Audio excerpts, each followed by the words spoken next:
প্রধানমন্ত্রী তারেক রহমান বলেছেন, স্বাস্থ্যসেবায় আধুনিক প্রযুক্তির বিকাশে সরকার গবেষণা ও উদ্ভাবনকে সর্বোচ্চ গুরুত্ব দিচ্ছে। প্রয়োজনীয় পরীক্ষা-নিরীক্ষা, মান যাচাই এবং উৎপাদনের ক্ষেত্রে সরকার সহযোগিতা দেবে। বাংলাদেশ সচিবালয়ে মন্ত্রিপরিষদ বিভাগে প্রধানমন্ত্রীর কার্যালয়ে এক সভায় তিনি এসব কথা বলেন।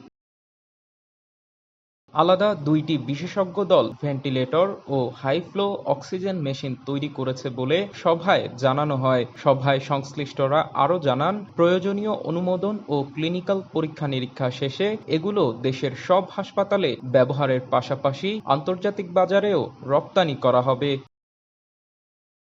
দেশীয়ভাবে উৎপাদিত হওয়ায় যন্ত্র দুটি তুলনামূলক কম খরচে বাজারজাত করা সম্ভব হবে, যা স্বাস্থ্যসেবাকে আরও সাশ্রয়ী করতে ভূমিকা রাখবে। এছাড়া দেশীয় প্রযুক্তিতে তৈরি এই দুটি চিকিৎসা যন্ত্র সফলভাবে উৎপাদন ও ব্যবহার শুরু হলে বিদেশি প্রযুক্তির উপর নির্ভরতা কমবে বলেও তারা উল্লেখ করেন।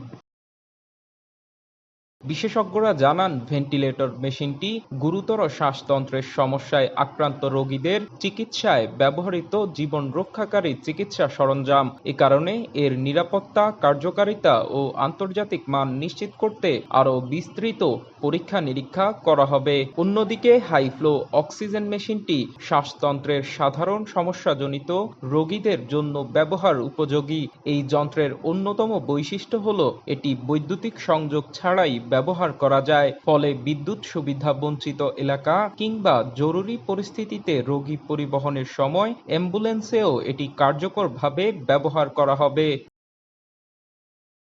ATV USA, national desk.